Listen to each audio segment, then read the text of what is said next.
Hello and welcome to My Xbox and Me, episode 171. I am one of your hosts, MC Fixer, also known as Corey Spin, alongside the beast from the northeast, Amy Alexander. How are you? Hello. What's popping? My shoulder. Oh wow, you're getting old. That's what happens when you get old. I've slept funny. My shoulder's been sore all morning. Oh, that's not good. Yeah, I'll be fine tomorrow. Is that how it works? Yeah. Yeah, generally that's how it works. It's been a long time since you've been on. Has it? I hadn't noticed. Schedules, am I right? Schedules. Yeah. The only reason you're on this week is because we moved the podcast for Mike, and then Mike's not around. He's not replying to my DMs and stuff. And I'm like, okay. This is going to be interesting. So a lot of this is going to be tread waters because we already did a lot of this on From the Gamers. So it would have been nice to have a different opinion, but nonetheless, there's a lot done. I'll try. I could have different opinions if you want, just for this one episode. I mean, devil's advocate and all that jazz. I hear you. Yeah, I hear you. But if you don't know, you can get this show early over on patreon.com/mcfixer. All different levels you can support. Get the show early at $3 on the audio version, $4 on the video, and there's a ton of other goodies there.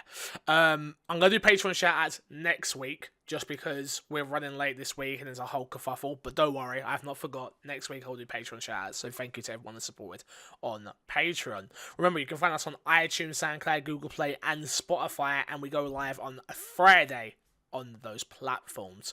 Don't forget, Community Game Night does happen once a month as well. It's the last Saturday of each month. This month we will be playing Crackdown 3 on the 23rd, 8 PM GMT. I'd love it if some people could show up, if we had more people than we did for last month's one, because it was sort of like we had like a load of people show up and then everyone's sort of like, oh, I'm done now. We played like one game of Halo together and I was like, okay, this is why I stopped doing community game nights, and then Game. yeah, tell me about it. It's more like community game. Just that's it, done. Game. Let's start off what we always do, which is what has been in our box. Amy, what have you been playing? Where would you like to start? 'Cause, I mean, you already know. I mean, we can start at Anthem if you want. We can do, yeah. Cool, yeah. How much of Anthem have you played, and what did you think of it? I played the demo. Demo, not a beta. Yeah, no, demo. I played the I'm getting confused because I've just got the Division 2 beta and it's like betas, demos. Exactly. I played the demo for probably about 5 or 6 hours all together. Bit by myself, bit with somebody else, and then a bit with the full squad. And it's okay. It's okay. Just okay. It's just okay. Like it's this weird thing where I was kind of bored while also being entertained. Like, you know, when you watch something on TV because it's there and it's not boring, but it's just... I don't know that at all. I don't have TV. So if I'm watching something, I'm paying attention to it. Back in my days, honey, when all we had was 4 channels. Yeah, okay. Go on. You put on the least worst thing possible. Okay, so is that what you're doing with Anthem? It's the least worst game you have? I mean, no, it's definitely not the least worst game. I've got a lot of games, but it's that same sort of feeling of it's like I'm playing it and I'm not bored and it is passing the time and it's not awful, but at the same time, I'm not like... It's not like how I feel about, like, say, Resident Evil 2, for example. Did you feel obliged to play it? A bit. Because I was streaming it. Yeah. I probably would have played it anyway. And I'll play it when it comes out for sure as well, obviously. It was really weird being dropped into the middle of the game. No explanation, stuff like that, yeah. Yeah, you're in there, level 10, there's this dude. He does a thing. I'm not going to say what happens. That was kind of cool. But, yeah, then it's like, okay, you've got all these abilities and flying around and do this, do that, do this. And there's not really anything that really explains what you've got to do. So I was kind of floundering for a bit of it. Yeah, might be why. Yeah, I played for about 15 hours. The demo all in, which is that's the VIP demo the week beforehand, and then this VIP demo. I love it. I love what I've played so far of Anthem. It's exactly what I was expecting, which is a loot shooter, a team-based loot shooter where we can all go in, together, different abilities, different characters, different loadouts, and just have a ton of fun. I played with so many people in the community. Thank you to everyone that I've played with, and that's what I wanted it for. Like, I'm not a BioWare fanboy like a lot of people, unfortunately. So the story was never going to be the thing that really got me. But everything else, the gameplay, the world, the flying, the loot grinding, the everything like that was amazing. Like I said, I'm from the Gamers this week, which is the other video game podcast that I do. You should go check it out if you're not listening to it. I said the only problem I have with the game is probably its mission structure, but it's really hard to critique a demo when there's only 3 missions. That was hard. So 2 of the missions were pretty much very similar. Or parts of them were very similar. And I'm hoping that's not going to be the structure for the game. If that's what it is, okay. Which is sort of like hordes of enemies, which I get. That's what these type of games are. And I do totally get that. But I'm just, as I get older and as time goes on, I kind of want new experiences and different experiences. And yeah, I don't know. I hope there's more to Anthem than what we've seen so far. Not that I think that's bad. I still like it. I still think it's a solid game, and I love what I've played of it. But I just hope the mission structure does change up a lot. Yeah, I get that. Yeah, I 100% get that. Yeah, it did feel like it was just hard mode, and I appreciate like the flying is really good, and I appreciate the verticality in the combat, like the dodging and stuff like that. Like there's tons of stuff in there that I really appreciate, but at the same time, it is just kind of like, here's a bunch of enemies, fight them off. Okay, now plot twist, here's more enemies. Yeah, I'll fight those off, and now here comes the boss. He's got loads of health. Yeah, I did see people complaining that the characters were kind of spongy and stuff like that. I never felt that. I never felt like that was the case. It was like, it had some meat to the game, I felt like, and you weren't just going to take people out easily. Yeah, when I was playing with the full squad, it felt really well balanced in terms of that. When I was playing, especially when I was playing by myself, I can totally see where people would be coming from and saying that the game felt spongy. Like, it was very difficult to clear the main missions when I was playing solo, just because there were so many enemies. There were so few places for me to take cover and recharge my shields, and then when the boss enemy drops in, it's just like, fuck, there's so much health for just one person to try and take down. Yeah, God, these games are not really designed to be played on your own, though, are they? That's the one thing, and that's why I love being a streamer. That's why I love doing what I do, which is why I like these type of games. Hopefully, and people were saying this in my stream actually, was like, oh, it's all well and good you're saying this, like, oh, but what happens when your squad's full? The whole point is we're a community. The community is not just based around me. Like, we have a Discord channel, it is my Discord channel, XoB Fixer, but there's other rooms in there for you guys to jump in with each other and be still be in the stream and talk and whatever, but there's more than just me, Crash, and the other 2 spaces. Like, you guys form a group up, and I just, like, people really need to get their head around it, and then as soon as there's a space open in my squad, jump in, and then we'll rotate and stuff like that. Like, I just think if you're worried about not having people to play with in Anthem, I think that isn't something you should be worried about if you're part of this community, in my opinion. But yeah, makes sense, right? Like, if there's 4 people waiting to get into your stream, go play together. You have a squad. Exactly. Next up, Resident Evil 2. We both played it. What did you think? We've not heard your thoughts on this podcast on how good or bad Resident Evil 2 is. What did you think of it? Bad, fuck off. It's amazing. Get out of here with your bad. There's nothing bad about the game. I won't go that far. Well, yeah, it's not perfect, but it is amazing. I love everything about it. Like, I was super concerned, like, when they revealed it. Like, I think we both were, and we talked about it on the podcast, about the perspective shift of that sort of Resident Evil 4-ish camera. Mm-hmm. And yeah, I got it wrong. Yeah, 100%. It's amazing. Yeah. Last week, me and Mike spoke about it, and I had finished one campaign and not finished my Claire B playthrough. I've now finished the game A, B, not done A yet. Meaning Leon, Claire. I'm waiting to do Leon again. And that will be me finished it. I have sped run the game now. I got my time down to 1 hour and 27 minutes. I completed it. You know, I challenged you to get it below 2 hours and 29 minutes. And when I tuned into your stream to watch you do it, I didn't expect like a full-on proper speed run strat. I just thought you were just going to be, No. quick, getting all the items, getting this, doing that. Because that's what I did. Like, you were doing shit, and I was just like, fuck, I didn't do any of this. Like, I just knew what, like, memorized where the Yeah. items were, and just went and got, like, so I had, like, all the ammo, all this, all that, as quickly as possible. And you were just like, no, skip this, skip that, fight this boss, knife, knife, knife. And I was like, oh shit. Yeah, no, I went. Well, to be fair, so what happened was you challenged me on Twitter and was like 2.5 hours, like go beat this, and I was like, no, I'm not even trying. I've got so much on. I'm too busy. There's no way I'm gonna have time to try and beat that.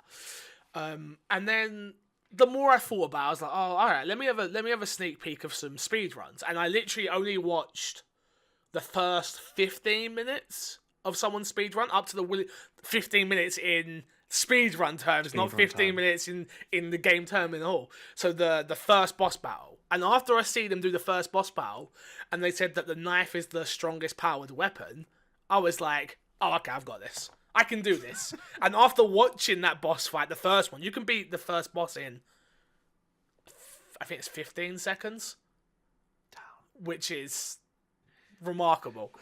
Remarkable. So yeah, I speedrun it in an hour and 27. Got the achievement for the 1,400 steps. I think it's 100. I think it's 100,000 steps or whatever it may be. 14,000 steps. That's it. So now I'm gonna actually go for the 1,000G because I've actually got probably the harder achievements out of the way now, nice. Which is dope because like a part of me wanted to do that anyway. Get the 1,000G. It's my favorite game of all time. Like, why wouldn't I want the platinum or 1,000G achievements on whatever system you plan on? And then like I looked at the achievements, like this is going to take me so long. And now that I've got like the hard ones out of the way, like because beating it on hardcore seems pretty easy. I can probably beat it on hardcore in under 3 hours as well. If I really wanted to. I'm not sure if that's an achievement or not because I've not looked at the achievement list. I think there's an S rank hardcore achievement. There you go. So I can probably do that as well. But yeah, it's cool. It's cool. I'm very, very, very happy. I was very, very proud of you. I think that was like you and Moody, because Moody challenged me as well, and both of you guys were like, Moody was in my chat, and you were lurking, and he was in there talking, and he was sort of like, come on, Fixer, you can do it, like really wanted me to beat it, where like that's like the total opposite of what I've been. If I was watching him, I'd be like, no, die! I wouldn't have wanted him to beat me, but it was nice. It was really, really nice. But overall thoughts for my favourite game of all time, I think this is probably the best Resident Evil game there is out. It is better than Resident Evil OG 2. I still do not put it as my favourite game of all time currently. Maybe in time, once I've played it 1,000 times more, it will be. But right now, the nostalgia of OG 1 is just it's still too much in my heart. I've got too many thoughts with it. That makes sense. The one thing, my biggest critique of the game would be the non-zapping system. The fact they took the zapping system out of the game, which meant each scenario affects the other. In the Resident Evil 2 OG, and that this game doesn't have that, which the whole point of the zapping system really makes the game feel alive. That's what made me as a kid go, oh my god, video games are more than what video games are, sort of thing. This is a real living, breathing world, and they do such a great job with that in this game, even giving us a glimpse of Raccoon City, which is more than likely we're going to get Resident Evil 3 now, which is why I reported on a couple of weeks ago, and just to imagine that we're going to actually get to see Raccoon City in this much depth is amazing. They built upon the lore in this Resident Evil game in ways that someone as a hardcore fan didn't even think they could do. The whole orphanage situation, no spoilers, but that part is just amazing. But yeah, it's everything I wanted and more. I personally, and this is my game of the year so far. I have only beaten this game this year so far. But we are hitting review season. Metro is coming. Crackdown is coming. Everything is coming. So very, very, very, very interesting. But yeah, love the game and cannot wait to play some more. So yeah, Mr. X. Mr. X, indeed. And we both played Apex Legends. Or have you had a chance to play it yet? I have played a little bit of Apex Legends. Cool. Then we'll talk about that in a little bit because we've got a ton of news coming up. But let's get into the topic of the show this week. Microsoft is expanding its Xbox Live services to Nintendo Switch and mobile. Microsoft is bringing Xbox Live cross-platform support to Nintendo Switch, iOS, and Android devices, according to Eurogamer. The announcement was teased from the conference schedule details for GDC 2019, which has since been taken down and will take place next month. Xbox Live achievements, friends, game history, and multiplayer ability across the other platforms will be available after the release. The description reads, Xbox Live is about to get much bigger. Xbox Live is expanding from 400 million gaming devices. 400, is that a typo? Gaming devices. And all the different and to reach over 68 million active players to over 2 billion devices with the release of our new cross-platform XDK. Get a first look at the SDK-enabled game developers to connect players between iOS, Android, and Switch, in addition to Xbox and any game in the Microsoft Store on Windows PC. End quote. So obviously everyone's minds have absolutely ran wild with this, which is, oh my god, we're getting Xbox games on the Switch. Which, no. That's not what's going to happen just yet. But with Project xCloud coming, which we'll talk about very soon later on in the show, amongst other things, maybe, Amy? Maybe? Potentially. Maybe we get that sweet Banjo Kazooie sequel on Switch. I don't think that's what's going to happen. No. I mean, this is more, to me, this comes across more of a case of, like Epic have their crossplay, Xbox are just like, hey, we've got ads, we know how to do this as well, and if you're open to having it on your platform, iOS, Android, and Nintendo, which is crazy, the fact the Switch is going to allow this, why not download the app, be able to join parties, I'd assume? Yeah, probably. Have achievements, see your achievements, etc., and then they'll build upon that with Project xCloud. That's my thoughts on it.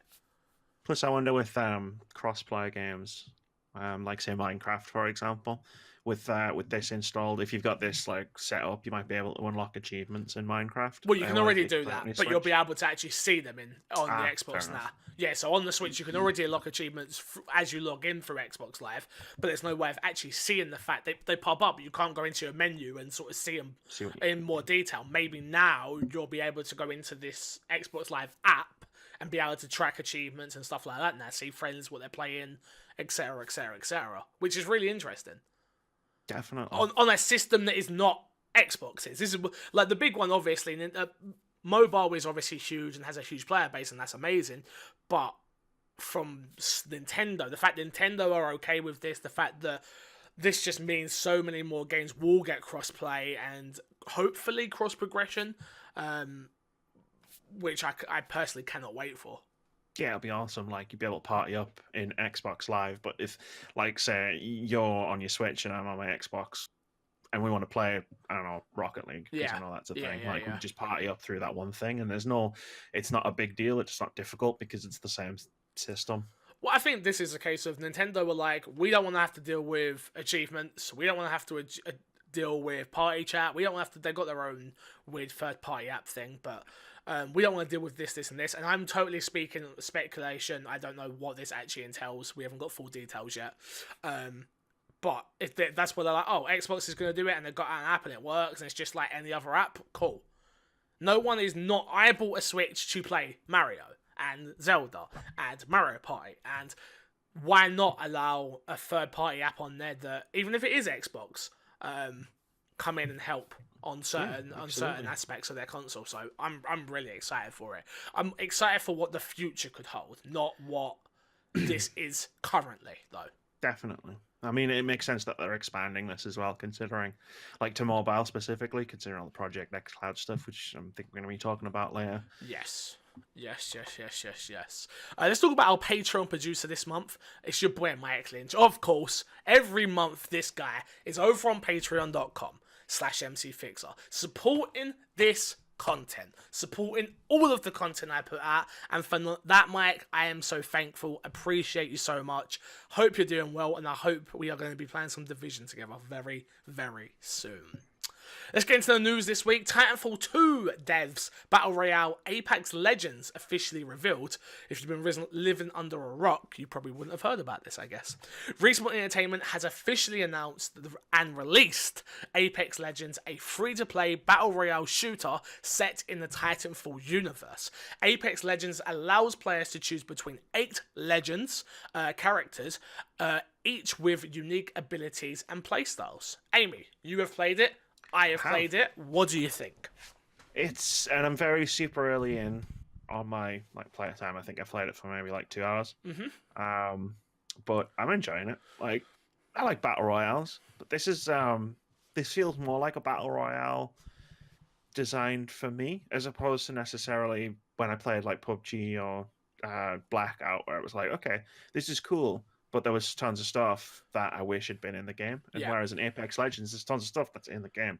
The ping system is amazing. The ping system's amazing. So easy, but so I can't believe every battle royale doesn't have this. Definitely, because sure, every battle royale has the numbers. Oh there's someone at 200, but your 200 is different to my 200 if I'm standing across from you, so I don't know where I'm looking. Either way, it's a general direction thing. Whereas now you look across, oh shit, there's some guys, double tap, done, and I think the enemy marking is amazing, but the weapon marking and the armor and stuff like that is even more of a bigger deal personally, because it eliminates the fact that you have to talk to people. Battle royales used to be so around everyone getting a party, everyone getting Discord, everyone getting Skype, everyone getting Team Chat. Who uses that still? TeamSpeak, that's what it was called. And we can communicate that way. Now it's a case of I can play with 3 randoms, or 2 randoms, I should say, sorry. And ping, ping, ping, ping, there's someone over there, ping, ping, ping, ping, and you still can play the game and be a competent player, which is really cool. But remember how it's things like how many times have we awkwardly had that conversation? Oh, there's a level 3 helmet here. Where is it? Oh, it's in this building over here on the set. Yeah, just ping, done. And the thing even reads it out and says level 3 helmet. Yeah. Oh, the level of detail that's gone into this game is amazing. The character lines and the way they interact with the world, the way they interact with each other. Each character has its own unique set of abilities. It's the perfect mixture, in my opinion, between Overwatch and Call of Duty Blackout, and they're merged together and made a baby. And if you like Overwatch and you like Blackout, this is the game for you. So it's free to play. It's true free to play. They haven't once tried to come for my wallet. You can buy it. There's 2 characters you can buy, but if you have EA access, you get one of those characters for free with the credits they give you. Which is, again, that's not free because you're paying for EA access, but you understand what I'm trying to say here. But it's not free, so you're paying for EA access, and this a perk. You're getting a perk of EA access. Let's say it is another perk of having EA access. Yeah. So, do you have a favorite character yet? I go between the 3. I go between Bloodhound, the Healer, and I just unlocked, I don't know his name yet, the Trickster, which is the new one that I bought. The one from the trailer. Yes, the one that Troy Baker's voice actors. Yeah, Troy Baker. Yeah, all those 3 are my mains at the moment. I main Bloodhound though, I would say. So do I. Okay, yeah, I think that's a lot quite of people. Funny, yeah. Bloodhound and Lifeline have been the 2 I've been sort of playing as. Yeah. And I haven't unlocked Mirage, so I'll probably unlock Mirage and then just be like, I'll main these 3. I mean, I think all the characters are quite unique and quite interesting. It's just I played probably about, I did 3 hours last night, so probably about 8-9 hours, I would say, of the game so far, and I've not won yet. I'm not good at the game at all, and that's what everyone keeps teasing me about, because everyone else on my team has a win apart from me, and I'm like, oh, I haven't got a win yet. It's sad, but it will come. I got a second place yesterday, and I was so annoyed. So annoyed. It doesn't have the thing that PUBG has, that you get to final 2 and your heart's beating. It's not that type of game. It's fast paced. It's ability based. It's not real life simulation. It's It's fun. It's got a cool art style, which is sort of a mixture between like a Borderlands and a Call of Duty, I'd say. Yeah. And it's cool. It's got personality. It's really, really cool. It's definitely worth checking out if you haven't tried Apex Legends yet. More Apex Legends news though. Apex Legends drew in 2.5 million players in 24 hours. Following Respawn's announcement of Apex Legends' strong success, in its initial hours, EA has confirmed how many players jumped into the new Battle Royale in its launch day. During the Electronic Arts Q3 earnings call, as spotted by VG247, EA confirmed that 2.5 million players tried out the Titanfall universe set competitive game in its first 24 hours, and according to EA, it reached a peak of 600,000 concurrent players during its first day as well, which is amazing. No surprise there. A free-to-play game from a great studio with a great pedigree of a shooter. Titanfall is amazing. Single player and multiplayer. Yeah, this doesn't surprise me, if I'm being honest with you. Still amazing that people actually know there was no PR behind this. There was a 4-hour teaser trailer type thing, which they did with that. I hate those, I've got to be honest with you. But it clearly did its job. It had people wanting it. They did the perfect thing where they sponsored all the big streamers and they got it out to people, and it just shows what happens when you make a great game and people are interested in it. So I think they were actually quite smart with the way they PR'd it. And I saw a quote from Drew McCauley, which isn't in the news, not in the show notes, which was about like the marketing, where it was just like, if they'd done this the traditional way and say announced it at E3 or Gamescom or whatever, there would have been pushback that would have lingered all the way from then to now, because 100%. it's not Titanfall 3. Yep. So by just throwing it out, it's like there's still pushback because people are still like, no, this isn't Titanfall 3, no, EA this, but the game's out. So there's also a ton of people going, actually, this game's really good. Yeah.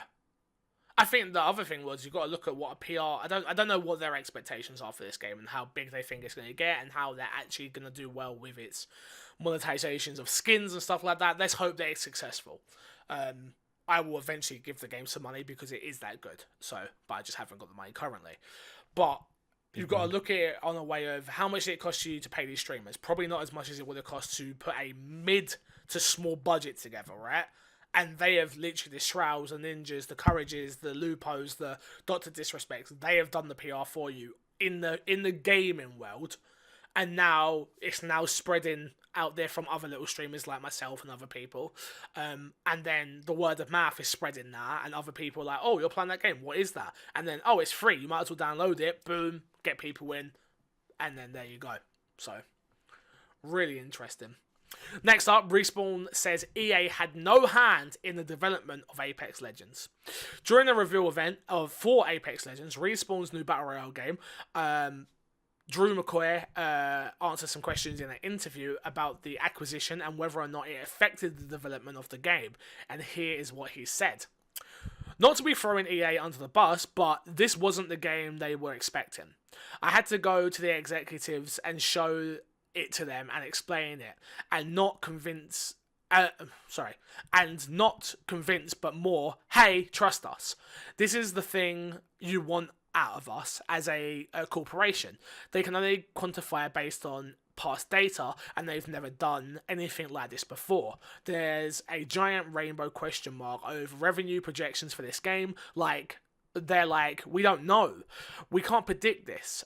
This is a game we had to just say, this is what we want to do, help us get there. They had no hand in development or anything on this game. That doesn't surprise me at all, to be honest with you. I think if this was a question, this wouldn't have happened. No. No. EA would very much have preferred, I think, to have a surefire game. This fall. I don't know about Titanfall 3, 'cause it didn't sell well, but something Titanfall. I think if they would have said... Go on, I know what you're saying. To have a first-person shooter, big brown marquee, because they know what to do with that, right? They've been doing Battlefront for years. So this only proves this only proves Respawn right if it makes money. I think the 2.5 million players is easy. That's the easy part. It's the rest of the game, which is Okay, now we need to figure out how we're going to make money on this. Yeah. So Yeah, we're doing things like battle passes and stuff as that well. Battle Pass starts next month. Yeah. Yeah, and they've already been talking about like seasons and stuff like that. So I'll be interested to see what comes out of that. Exactly. A couple more EA stories coming up. A premium Titanfall experience is coming later this year. On a cool report in Q3 financial results, for EA, the company said that it plans to introduce a premium Titanfall experience, which likely means a traditional non-free-to-play game later this year, and that it will be a twist on the franchise. No additional details were revealed. So obviously the big rumours and quote that came out is that Respawn are not working on Titanfall 3, and then this has come out of the financial result call, which something is coming of Titanfall though. Which what can you be expecting, really? I'm really confused now because Apex Legends is like, now it's the hot thing, and I wouldn't be surprised if this gets pushed. If Apex Legends is doing really well, they're not going to want to confuse the messaging on the marketing at all. So I wouldn't be surprised if this doesn't even happen. There's also Star Wars. Yes. Which is supposed to be coming out at the end of the year, which is being made by Respawn. I'd be interested on what this could possibly be. VR. I think it could be their VR experience. No, Vince has already said on Twitter that it's not their VR. Oh, okay. Their VR game is a realistic shooter, I think he said. Definitely said it wasn't Titanfall, because that's where my mind went immediately. I was like, oh, cool, a Titanfall VR game. And apparently not.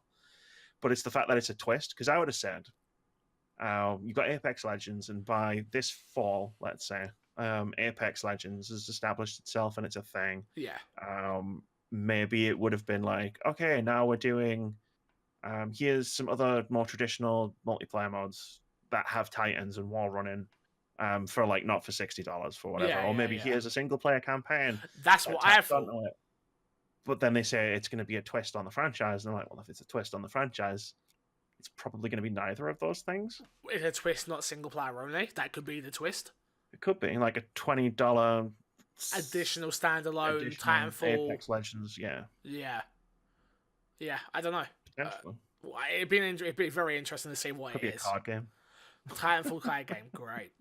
And the last few pieces you got here about EA, which is a new Need for Speed is in development, a new Plants vs Zombie is on the horizon. EA will launch a new Need for Speed and Plants vs Zombie game before the end of March 2020. The publisher listed that the two are under wraps titles last night as part of its latest investor call, and promised both before the end of the current physical year. So what are these likely to be? EA's fresh Plants vs Zombies seems likely to be a trequel, Garden Warfare 3, which has previously been named in a tie-in comic, and going off of that, Need for Speed will likely be another entry from Ghost Games, the team that has had its usual 2-year cook-up around the EA franchise in racing games. So, are you excited for either of those? I personally don't care at all I really enjoyed Plants vs Zombies Garden Warfare 1 when it was the first game in EA Access. I remember buying the game itself, actually. Really enjoyed it. It's a cool, fun kids shooter, but I feel like all the kids have moved to Fortnite. So, like... Yeah, I was going to say, like, Garden Warfare 3 is an interesting choice because it's definitely going to be Garden Warfare 3 because we already know that's a thing from last year. But when Garden Warfare came out, and even when Garden Warfare 2 came out, there were a lot less shooters out there. There was pretty much COD and Battlefield, and Titanfall had just come out when the first one came out. And now obviously you've got an entirely new genre like Fortnite, Apex Legends, PUBG, and I mean, it's an interesting choice. I'll play it because I like Garden Warfare. I mean, I'll play it for my 10 hours free trial on the trial on the EA Access, but that's about 10 hours, right? Might not play Need for Speed though, not really. That in the driving games. They need to do something. They need to remake. I hate remakes, but I'd love a remake of Underground 1 and 2. I'd play the crap out of that. Radically different than what they've been doing. What can you do with a racing game though? Need for Speed Horizon. No, I don't even no. That's pretty much what it is. Make it a battle royale. Need for Speed Destruction Derby, I'd be in. Now we're talking. Now we're 100 talking. cars drop out of an aircraft carrier. Oh my god, thing, we're not making Need for Speed Battle Royale. Jeez, no. No. Next up, new 2K studio, helmed by Dead Space creator, is making a mystery game. Take-Two Interactive Software has announced that a game industry veteran, Michael Condrey, has joined 2K Games as the head of a new Silicon Valley-based studio. Currently unnamed, the studio will be working on a new, unannounced project. Quote, at 2K, we offer our collective audience a variety of engaging and captivating entertainment experiences, 2K President David Ismail said. We continually seek opportunities to empower and invest in the right people. Our idea, Michael, unappealed creative production and leadership coordination are well documented and deserved. We are greatly inspired not only by his passion but the potential for his studio to complement our existing portfolio and development expertise. Sorry. Do you think this is a new Dead Space? Do you think this is, or would you no, not at all? EA owns the rights to Dead Space. Could be a spiritual successor. So, sorry, let me reword what I was saying. Yeah, that's what I meant. Obviously, 2K do not own the rights to EA have them. I was My going to say, apologies. I said no too quickly. No, you were right. You were right. Yeah. I was sorry. I spoke to you quickly for my brain. Do you think this is a spiritual successor, a new survival horror? I fucking hope so. Inspired game. I'd love that. I really hope so. Dead Space was amazing. Like, if they can do something Dead Space-ish, especially with the fact that survival horror is kind of back at the moment, like, now's the perfect time to capitalize on it, and you've got one of the guys who was leading the studio when that made Dead Space, then I'm totally 100% down for it. Definitely. Yeah, I'm more survival horror the better. I really can't wait for I hope we get an Evil Within 3, which I don't know if Tango are working on that, but Evil Within 1 and 2 were really good. 2, little bit stranger than 1, but I would still like a third. I'd love a third. But this is even more so. If we can get more survival horror, I'm totally down for it. So please. All the survival horror. And Resident Evil 3. Yes. That's already in development. Yeah, pretty much. The Walking Dead, the final season, episode 4, release date announced, and it's soon.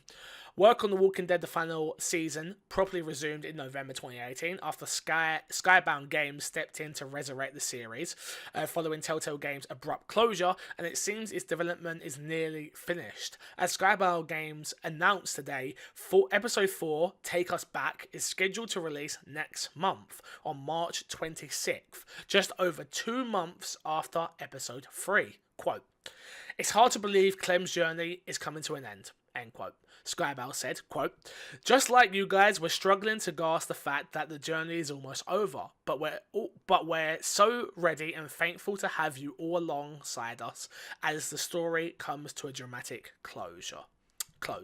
End quote. Amy, I feel so bad about this game.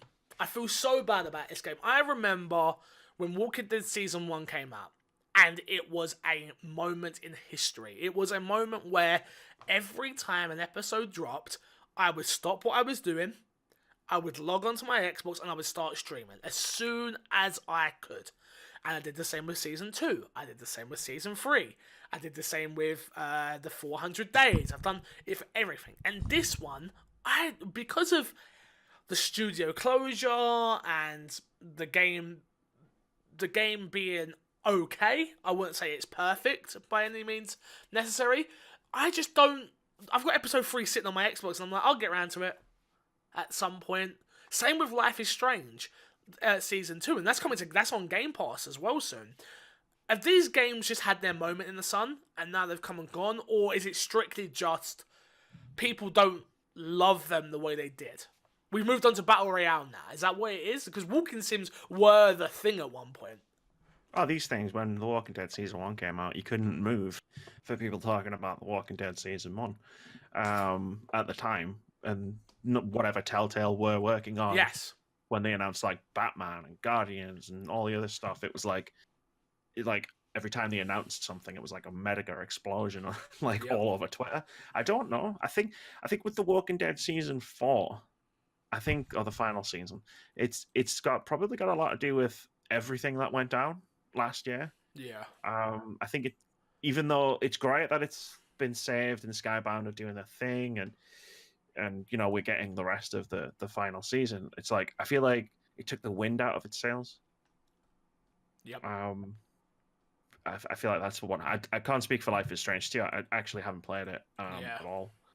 No, it just seems like. But I remember when both those games, especially Life is Strange Season 1, people loved it, and then Season 2, and then the in-between season, and I think that's where they keep going wrong, these games. Walking Dead Season 1, 2, 3, but then they had the 400 Days in between it, they had the Michonne one in between that, Season 3 was sort of a mid-side step story that just didn't need to happen. And then obviously they're working on other projects that then don't do well. Guardians, Game of Thrones. Some people like Batman, some people didn't.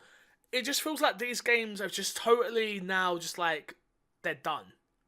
And I can't wait to play obviously Walking Dead and finish it. I've been along for that journey for a long, long time now. That I can't wait to see how it ends. But I feel like we could have just ended with Season 1 and I would have been like, okay, I may not like it and I wanted more, but now that I got more, now I think I would have preferred to have been left wanting more than I've gotten more, the way we have got it. Maybe it's just episodic games in general. Maybe we're just over them. That's a good point. Now the way the content, would I have appreciated this more if it was just a whole story and I didn't have to wait months and months and months in between? Yeah, you know what? Yeah, maybe I would have. Maybe you're right. Maybe I would have appreciated it that much more. We both rushed out at the end of E3, just after last year, and got the Adventures of Captain Spirit and did that straight away. Yep. And then it was like, oh, cool, that was really cool. I remember we spoke about it and said, yeah, we both really enjoyed that. And then Life is Strange 2 Episode 1 came out, and it was like, nah, I'll get around to it. Yeah, which is weird. I suppose you get caught up in that E3 hype, though, don't you? I think it's just, and I think it's just the case of, okay, like, when I've finished Captain Spirit, my hype is up here. But then by the time season 2 comes out, it's down here, and also I've got this and this and this that I'm already playing. Yeah. If it had just all come out at once, I could just sit down and play the game. And I think that's maybe where we're at in terms of episodic games. I'd love to hear people's thoughts. Please email in myxboxandmepodcast@gmail.com. Are you over episodic games? Do you wish they'd all come out as one? Or have they never been your sort of thing? Let me know for next week's episode. A couple news stories left. Microsoft Xbox BC team will detail Project xCloud at GDC 2019. Microsoft Xbox backwards compatibility team will be detailing the company's up-and-coming streaming tech, Project xCloud, at this year's GDC event. We already spoke about everything else in this news story, but just very interesting. Keep an eye on GDC, which is going to be a real interesting one for the Xbox this year. Yes. I've never watched it before, Yeah, I've never watched it before, but I think this year I'm going to really try and pay attention and actually watch some of the talks, and I'll probably just do watch-alongs for most of it, so, yeah. That's cool. The talks are usually really, really fascinating. Like, if you like game design and stuff like that. So, should be interesting. Next one that I only put in here for Snowbite Mike, but Snowbite Mike couldn't be here this week, unfortunately, because he actually bought tickets to this. Do you want me to try and do a Snowbite Mike impression? No, definitely not. Good, no one can do it. Well at all. A travelling Halo experience may be headed to a city near you. Probably not if you listen to this podcast, or 50% of you anyway, because 50% of you are American.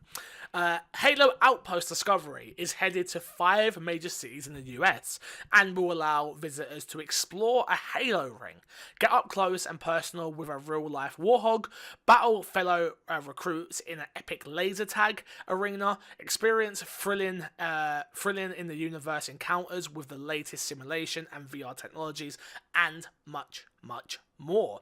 As announced during today's Inside Xbox, which I want to give a shout out to Inside Xbox real quick before I finish this story. Inside Xbox this week was actually good. Like I see people on the internet writing articles. I saw a Kotaku article, which I totally disagree with. Like, they're not hitting the mark and blah, blah, blah, blah. Totally disagree. Yes, it's very PR, very structured, very this is what you're getting. But I definitely disagree with people that think this is not really good. Because I actually had a lot of fun with this one. So there. Sorry. As announced today at Inside Xbox, Halo Discovery Outpost is more or less a travelling Halo theme park that aims to give fans a place to celebrate their beloved franchise and immerse themselves in everything Halo.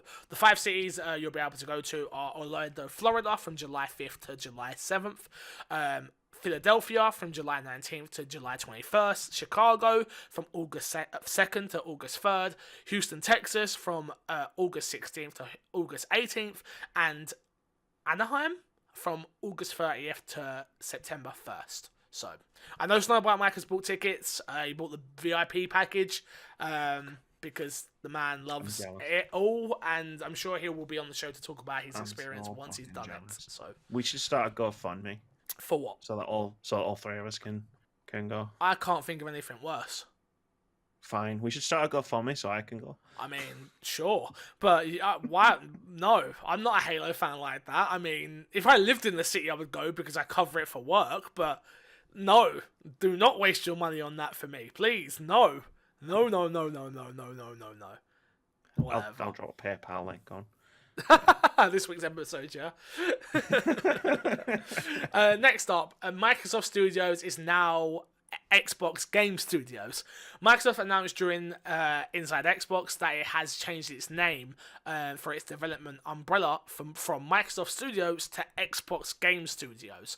Xbox Game Studios is comprised of 13 individual development teams: 343, The Correlation, Compulsion Games, The Initiative, Inexo Entertainment, Mojang. Why is it called Minecraft? I don't know why it's written there like that. That totally threw me off. The wrong way around. Yeah. Or Mojang, whatever it may be. Ninja Theory, Obsidian Entertainment, Playground Games, Rare, Turn 10, Undead Labs, Microsoft Global Publishing Group. These teams are working on exclusive new properties and fresh chapters from returning franchises like Halo, Forza, and Gears of War and Minecraft. So, there you go.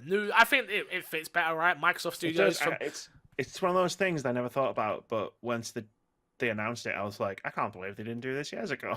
Yeah, it makes way more. I think if you wasn't already convinced by the fact that they've bought a load of studios, and you wasn't already convinced by Phil being out there doing the talking, if you wasn't convinced by Project xCloud, the X, whatever it may be, I think now, especially, is a time to be convinced. They are doubling down on games. They now have a studio that they can't really get away from it. It has game in the goddamn title. They can't, like, Microsoft Studio makes interactive experiences. Yeah. No, the game studio makes games. So really cool. I'm really interested to see if they can get this number up to 20 studios. Well, I mean, I'd love it. That would be awesome. But we shall see. Has there been any rumors recently? I haven't seen any. I think there was one, but I don't remember what it was, so I don't want to speak out of my bum. Next up, Disney has no plans to publish video games themselves. Disney currently has no plans to publish video games based on its own intellectual properties. During the company's recent earnings call via discussing film, Chairman and CEO of Walt Disney, Bob Iger, stated Disney doesn't plan to publish any video games and will instead continue to license its brands to other studios. More has come out from this that I've not put in this week's story, but they're actually perfectly happy with what's going on with EA as well, which is crazy. They must be profitable. I mean, I think you're 100% right. It makes money. They don't care. It makes money. Cool.